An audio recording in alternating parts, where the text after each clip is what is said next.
Okay, let's start with a question. How many of us went to business school when we started up in business? I expect there won't be a particularly large show of hands. No, and that's because most of us decided to go into business just doing something that we love, or maybe something that we're really good at doing. It's usually a little way down the line that we start to reflect on not actually gaining a grounding in the useful things like sales, marketing, finance and operations.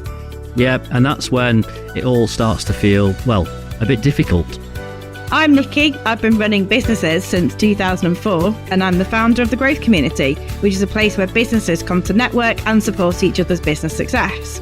And I'm James, and I started my business back in 2020, helping businesses, brands and organisations to unlock the power of podcasting, basically using audio as a way to market and grow their business. Well, in our line of work, we both meet a lot of businesses and we're constantly learning new things from being around them. Every day literally is a business school day. So we thought, why not grab some of this good stuff and turn it into a podcast? So please take your seats. Class is about to start.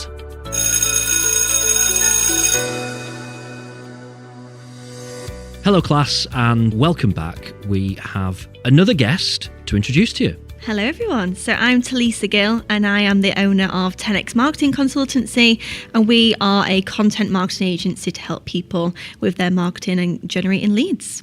Now you do a lot of different work. We've known each other for many years now, longer than we would care to remember. But today what we're doing is we're kind of focusing in on one bit of work that you do. And I think it's a subject that some people find a little bit mysterious. Yeah, I think a little so. bit difficult to get their heads around, which is the subject of lead magnets. Yeah. Really open question to start with. When we say lead magnets, what does that mean? What is a lead magnet? So ultimately, a lead magnet is a piece of content that your audience is going to find valuable, and what they're going to do in return to see that piece of content is to actually input in their contact details. So it might be their email address, name, business company, and they will actually put that in to access the resource or tool that you are giving away for free. A lot of people, like you said, see it as mysterious, and I think it's because people see it as a massive project. Big project. They're not seeing it as a simple social media post. They're looking at it on a big scale and thinking, I've not got the time for that. How do I get something like that into my business? So they'll push it to a side thinking I've not got time at this moment. But there's so many simple ways you can do lead magnets. So what's the difference between a lead magnet and someone signing up for your email newsletter or mailing list or whatever? Or does that fall under the same category? No, it doesn't fall into the same category, because what you're trying to get people to do with your newsletter is sign up to then receive continuous pieces of content through, it might be a monthly newsletter campaign. It's always going to come through email. So how a lead magnet is different, it can be a few different things. It can be like ebooks, guides, white papers, templates, tools. It can be to access an old webinar that you might have done previously. Anything that you're going to access it directly straight away after you put in your email address into the system or form. And would you, once they've done that, what would you do with them after that? Would they then fall into your database? Is that an acceptable thing? Or Absolutely. Absolutely. So it's kind of a cute way of getting them to sign up for something a bit more interesting rather than just a newsletter. Yeah, so they actually, ultimately you're trying to either answer a question that they might have, a pain problem, anything that they think actually that's is your audience, they're wanting to access it because it's going to give them some insight into your business or problem that they're trying to fix in there.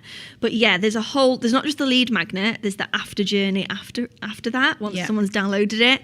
So it's really important not just to create the lead magnet and get people to fill it out and you've got their email address and it's just sat in your emails as it is.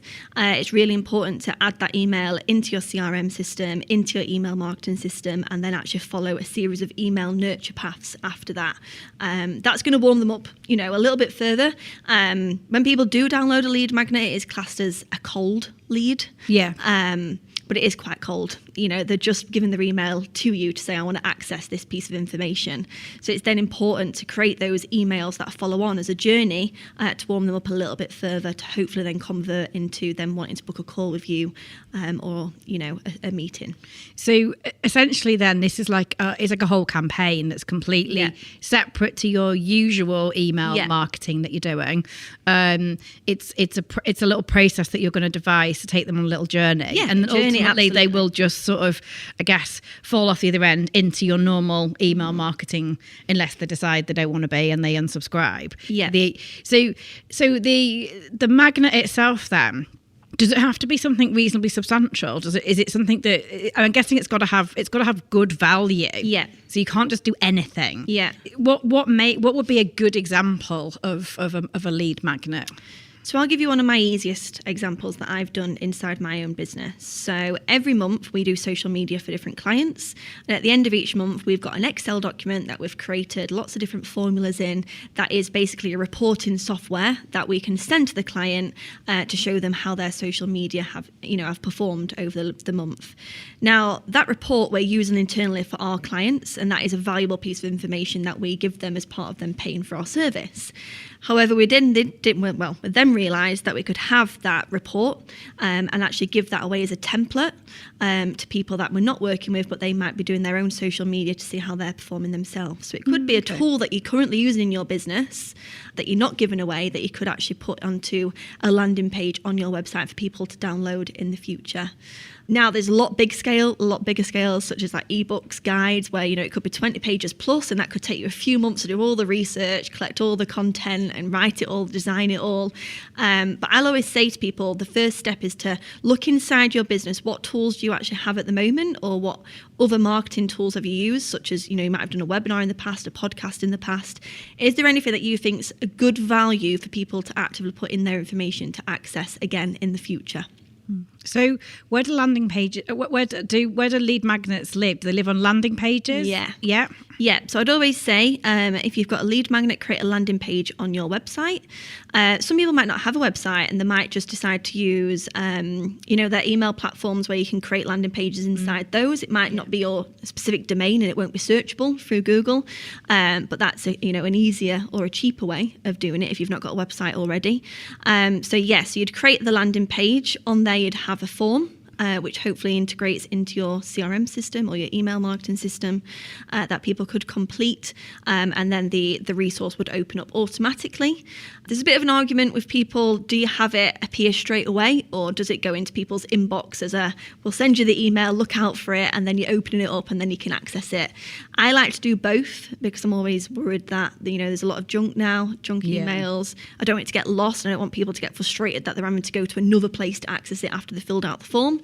But it's good to do as like a follow-up process to deliver the asset to them through their emails. Yeah. So I've been busy typing on my phone, making notes as we've been chatting here. Yeah. So the way that I'm looking at this is 4 main stages, and I'd be interested in your input as to whether I'm right here. And these all involve quite different sort of skill sets, and I'm wondering if this is the reason that people find it a little bit mysterious, because it's not just a matter of write an update on Facebook. That's something that people are like, I know how to do that. That's fair enough.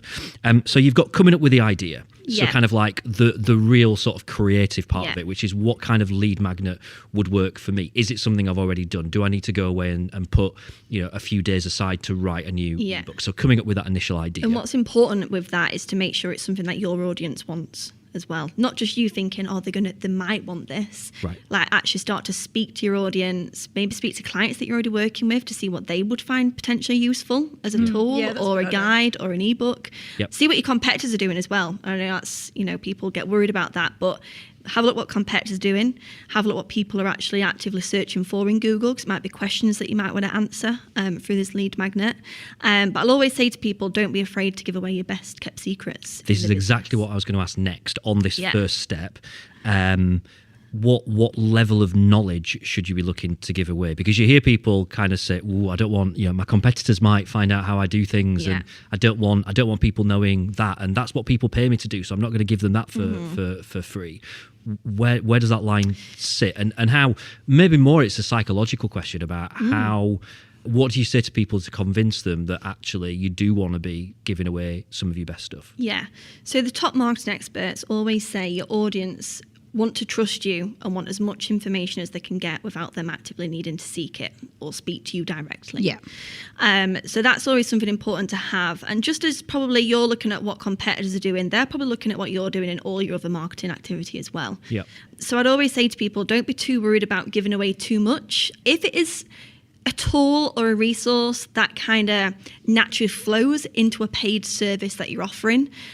Maybe look at it as giving a bit of a preview away in your lead magnet. So it might be that, for example, the reporting that I gave the example on, that is obviously going to be a paid service for social media, but it might be that we give away like maybe a snippet of that. It might be that we're doing it just for one platform on social media, we're not giving it away for every single one. And then it might be the paid added value to the next step to say, oh yeah, I'm wanting more of that. I'm going to go and pay for it now for the next development. Okay. Yeah. And one more question on stage 1. Is book a free call with me? Does that fall under this category? Because I think there's a bit of debate about that, isn't there? Some people go, oh yeah, well my lead magnet is to book a fact-finding call. I wouldn't say that's a lead magnet. I'd say that's a call to action within your business as part of your sales pipeline or sales journey. It might be that you're giving away something then in your emails after. It might be book a call with me to discover more. If you've got more questions based on what you've downloaded, that's absolutely fine. But I wouldn't say a call or a discovery meeting is a lead magnet. The only kind of way I maybe would is if it was like a demo, but maybe a pre-recorded demo that you've got, because that's something that you've captured, you've created that resource and tool, and then you're giving someone that away by putting their email address in. Is it quite important that this is something that just happens in the background without you having to do anything? Yes. Is that as important? I'd always say a lead magnet is something, once you've got it, it's got to be evergreen. What I mean by evergreen is that it's going to be long-standing. It can't just be for a short amount of time. But it's going to be user. Yeah, but it's a lot of work that people put into a lead magnet to create the actual asset, to create the landing page, to create the email journey after, then do all the promotion of it. It is a big project, and you can make it as big or as little as you want, but it's work that you're going to put together, and it's then going to sit and work its magic in the background whilst you're doing your other activity that you can be diverting traffic to it. Sure. Okay. So stage 2 then, I would see as actually creating it. Yes. So, whether that is writing it, whether it's videoing it, whatever that looks like. Yep. So you come up with your idea, stage 1. Stage 2 then is you've got to create it. You've got to make it look professional. And I guess that for depending what the idea is will dictate how complicated or otherwise that is. If it's something you have already got, an Excel formula that you're just going to give away to people, fairly straightforward, just to kind of do that. I suppose it could be it's a bit more complicated. A few bits of content you already have that a few blogs you've written suddenly becomes a bit of an ebook, doesn't it? That is an absolute steal of a show for a lead magnet. Is if you've got numerous different blogs on a certain subject area, pull them together, and it could be a guide or an ebook like you've just mentioned. It's a great way of leveraging your own content that you've done already into what I class as a killer piece of content for your industry as well. So that's definitely one. But you can use simple tools as well, like Canva, to create ebooks, guys, make them look all nice and fancy. There's amazing tools. You don't have to be a graphic designer nowadays. There's tools out there to help you create these assets. So stage 3 then is, I'll call it implementation. So this is, you've got to get it onto your website. It's all right, you've got it written, you think it's brilliant, it's fantastic, but at the moment it's just sat on your hard drive, it's sat on your Google Drive, it's sat in your Dropbox or whatever. You've got to then do the technical stuff so that it's on a landing page, it's there, it's as there's a pop-up or whatever it is that's set up, or that thing that I find quite annoying when you go to close a website and that's when it pops up. You're like, what's that? And then close that. Whatever that looks like, there's that implementation side of it. I guess that's a scary side, I think, for a lot of people, as to how most people don't really want to have to do stuff with their website, do they? So, no, exactly. Right, that makes sense. And all that's fine, but then stage 4 is then, well, what happens after that? Because it's all right, people, putting the details in and doing it, and you think, oh, brilliant, getting all these email addresses. But if you don't do anything with them, it's fairly pointless. So that kind of, and you touched on it earlier on, didn't you? That sort of process or workflow, whatever that looks like, whether that is, a stream of emails or whatever that looks like. I think there's a kind of a stage 5 in my head. So once you've done all of that, how do you get a load of people to actually see this? How do they find it? How far and wide can you go with this? Absolutely far. Lots of different leveraging and repurposing ways that you can do it. So a couple that, I can just reel off the top of my head. So you've obviously got all your social media channels that you should be creating numerous posts over. Now, people get worried and say, well, I've created the one post and no one's come and downloaded it. And social media, unfortunately, doesn't work like that. No. You do the one post and everyone in your network's going to see it. What you need to be doing is consistently putting those lead magnet style posts into your social media plans. So it might be that you do one a week, one every couple of weeks, but make sure you keep doing that and keep pulling different bits, different graphics from it to really post it in different ways for your audience. So there's that. You could do an email on it, from your email system, just to promote that you've got this resource now. You can create email signature banners. So every email that you send out from your Outlook or Gmail, you've got a little graphic at the bottom that says, I've got this new shiny asset, come and download it. You could be promoting it through your blogs. So if you've got blogs on that similar topic, you could create little banners or graphics, put them inside your blog copy on your website. So people will be going through, reading the blog and actually, oh yeah, that looks a good resource on this area as well. Let me go and download that. You can do it into videos. So I've even promoted lead magnets and transferred them into video content, promote them in their newsletters. When you go into networking events, share them, get people to download them, create QR codes for people to get to that landing page.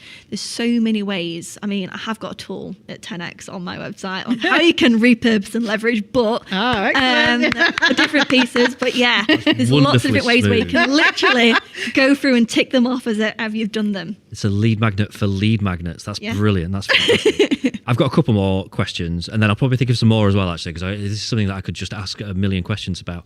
Would it be normal just to have one lead magnet? I mean, I've sometimes been on websites where nearly every page you're on, there's something saying sign up for this and do this and do the other, and it's kind of like, does it become a bit too overwhelming? What's the right number? Should it be one? Can you do multiple? What's the downsides of going in too hard? Yeah, so I'd always suggest to people to at least get one that you're really proud of, that you think is a really good, valuable piece.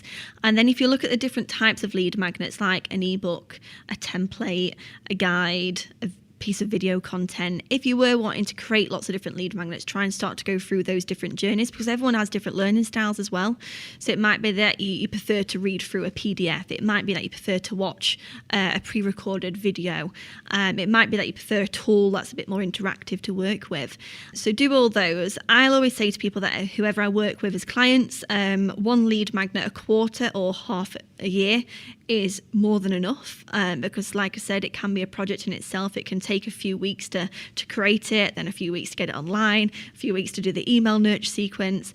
I'd rather someone complete that whole project successfully than be creating a resource, just shoving it anywhere on the website and then not doing any promotion of it and then moving to the next one quite quickly.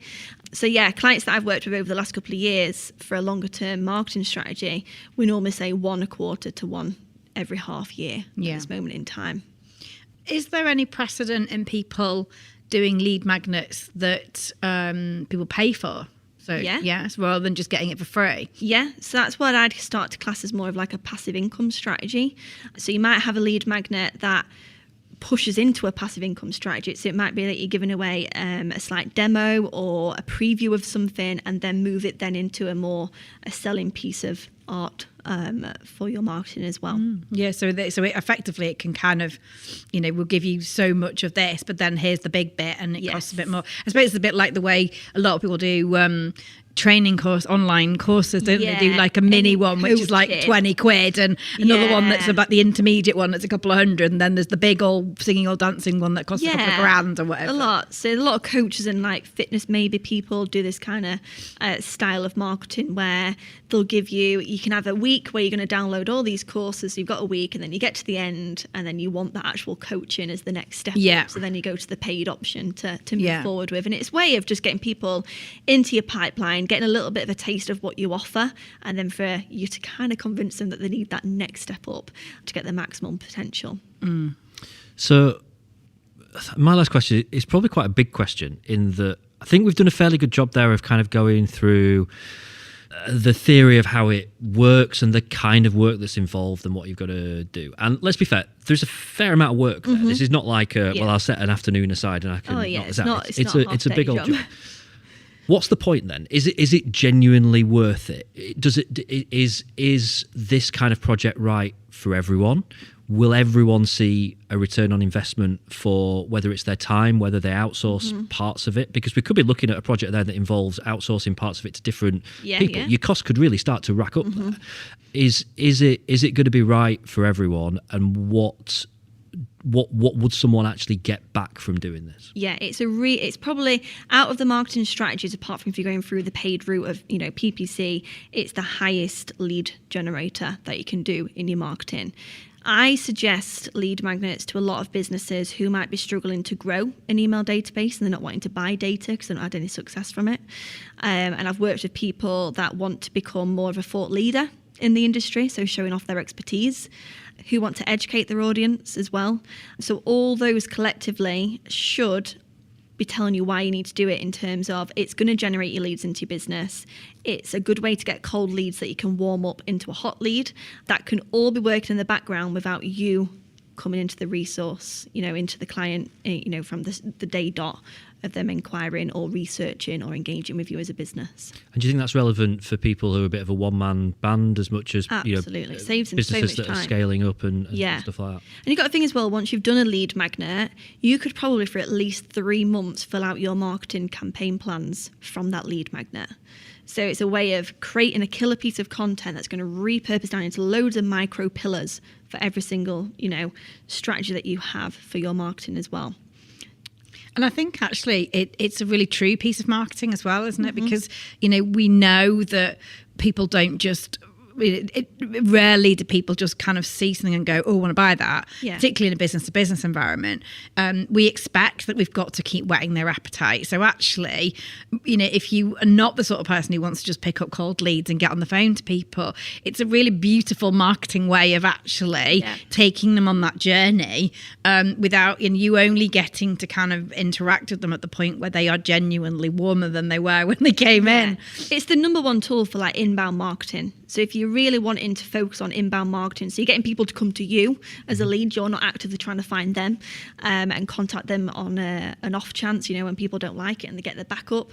It's the top tool in terms of inbound marketing. But just one piece of advice that I would give people is make sure when it is published and out there, set time, maybe 6 months in the future, to really go and have a look at, see if it's still up to date, is it still relevant? Yeah. Because we've just done the same. We've just gone through all our lead magnets on our website. I think we've got 6 at the moment. We've just gone through just to make sure, is there anything new that's changed, especially in the world of marketing, as you can imagine, social media algorithms change constantly. So it's just making sure you've got an evergreen piece of content, but you might want to just update it every 6 months, and remember to put that into your diary. So it's relevant. I think that's the same with all marketing, really. You should be reviewing your website and everything on that basis, because it's always amazing when you go back over it and you think, oof, don't do that anymore. It does feel very tied together, doesn't it? So I don't know if this is necessarily true, but if you've got a really rubbish website, you're going to be fairly limited, aren't you, in terms of whether people are going to arrive at it and there being a value in having a fantastic lead magnet on it. You need the website to be working. If you've got a great website and you haven't got a lead magnet on it, you're probably a little bit limited there as well. There's kind of a connection with all these things kind of in tune, working together as a fairly well-oiled machine to get the most out of what is undoubtedly going to be a lot of work for someone to put in, or a lot of or a fair amount of investment for someone to put in. There's not a lot of point in doing it if you've not got kind of other ducks in a row as well. Yeah, I think what's really powerful as well is part of that planning process and the putting together of the lead magnet. Document that with your audience as well. Ask people questions, so you're really getting valuable answers on what your audience are actually wanting to read or hear or watch about, and show behind the scenes of you putting it together. It's quite interesting for your audience to see kind of the work that you're putting in, and the hard work and the time and the research that you might be doing, or the tools that you might be using to put this together. So you're creating a buzz before it's even gone live. That's a really nice idea, actually, isn't it? Yeah. And there's a lot of value in asking people what they want, because I think one of the things that's always quite interesting about this kind of content is that because we live in our little world, we think that we know what people want to know, and actually what often people want to know is something that I would kind of think, oh goodness, that's really basic. Yeah. Because I'm used to being, in the higher echelons of it. And actually, when you talk to people, what they actually want is something far different to you even imagine. You would almost feel like you're patronizing somebody because you live in your world so much that actually sometimes it's worth taking that step back, because what the audience actually wants is probably quite different to what you think they want. Yeah. Another little tip is go on to Kindle or Amazon and search for what people are actually paying for on that subject area first. So what are the top kind of books that people are reading, or podcasts, or audiobooks, and then look at that and think, okay, maybe look at the reviews as well to see what people are saying, what they've liked, what they've not liked, and then pick those ideas out to think, okay, well, what can I do on a smaller version that's free for my audience who's buying those assets as well. This is the easiest question that I'll ask you. Can people just pay you to do all this stuff for them? They can, yes. So we'll do all the research, the creation, the copywriting, design, landing page, automation into your emails, and then all the kind of email nurture sequences after. And then if you want the promoting as well on social media, we can do that. So yeah, what we do for a lot of clients. Yeah. Good stuff. So what are you thinking for you, Nicky? You're saying you don't really have anything at the moment? No, I don't, and I'm really not sure where I'm going to go with this. And I think actually what I've learned from today, because lead magnets felt like this thing I should be doing, but I hadn't really, I just couldn't get my head around what that would look like, and I had lots of ideas. But I think what I'm taking away from this is to make sure that what's going on in my head is actually what the audience wants, because I may well be going way too deep into the level when actually they want something on a bit higher level. So that's been really interesting for me. It's certainly got my grey matter going. Ideas for lead magnets is probably not that difficult a thing to come up with, is it? We can all come up with ideas all day long. You could sit like your respective networking groups and say, I'm after some ideas for actually coming up with ideas is fine, but coming up with one that's genuinely going to tick the boxes that you need it to tick is where it becomes a little bit more complicated first as well. Because you've got to enjoy that process, because it means that you'll put your energy into it and you'll create something that you're really proud of and that you'll want to publish as well. If you're going to do it on a subject where you think, can't be very bothered to do that, you keep pushing it to the bottom of your list, your to-do list. I think that's kind of showing you actually, is people going to want to spend the time to download it if you don't want to spend the time creating it? It's about coming up with something that is practical and a little bit unique, isn't it? And it's just finding that happy medium. A question you could go out and ask though, Nicky, to your audience, on WhatsApp or Facebook, is it, say, if I was going to create a tool for you to be better at networking, what would it be? And see what answers come back. Yeah, they'll be interesting. Yeah, but that's why I said as a first stage, it's worthwhile saying to people that you're currently working with, if I was going to do something or give you something, a tool, or is there anything in the business that I'm currently doing that you love, what is that? And I think that's true, because people quite often will come back to me and they'll say, can you come and talk a bit before this? And I'll say, what do you want me to talk about? And they say, well, you were saying something the other day about this. And I'll go, I was. And then, you kind of think, okay, is that what you want to know? Because actually, you're sometimes just really lost in your own little world sometimes, and you do need to go out and ask people what it is they actually want to know. And often it's the most surprising stuff. So that's been a really interesting journey, actually. I'm certainly going to go away and think very hard about this. Yeah.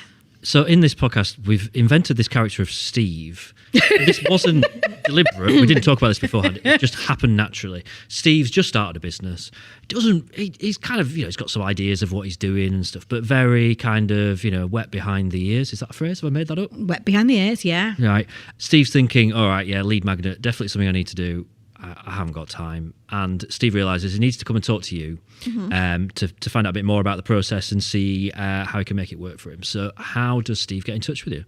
Yes, you can either connect with me on LinkedIn and send me a message at Talisa Gill, so I'm very active on there, or go onto our website. We've got an actual page on there, which is all to do with lead magnets, and there's a form if you do want to book in a time with me. It's not a form where you've got to wait for me to come back. You can actually connect into my calendar and book a meeting with me at a time that suits you. Awesome. Cool. So the only thing left to do then is for anyone who's actually considering having a go at this themselves, we like to ask our guests to set some homework. Yeah. So what sort of 2 or 3 things would you say are the most practical things that they can take away from this to go and have a little stab at starting this process themselves? Yep. So first off, I'd say go and speak to people that you're already working with. Ask those questions like I mentioned around what tools or what services do you like that we offer. Secondly is put it into Google. Research what people are asking for in Google. So research those kind of questions and key terms. Thirdly, open up Word, start writing. Just put pen down to paper, start planning and writing. Because once you get into it, you've started it. And that's the hardest part, is actually putting pen to paper for someone to start and plan and research that area. Good tips. Like it. Excellent. Brilliant. Talisa, thank you very much. Thank you for You're joining more us. welcome. Yeah, Thank it's been you really for useful. having me. Thank you. Well, thank you for your attendance today. I hope you've learned something new. Every day is a business school day after all. If you'd like to contact us or perhaps put yourself forward as a future guest, find either Nicky or myself on LinkedIn, or you can drop us a line using the links in the show notes. Right, school is out. Please wait for the bell before you leave.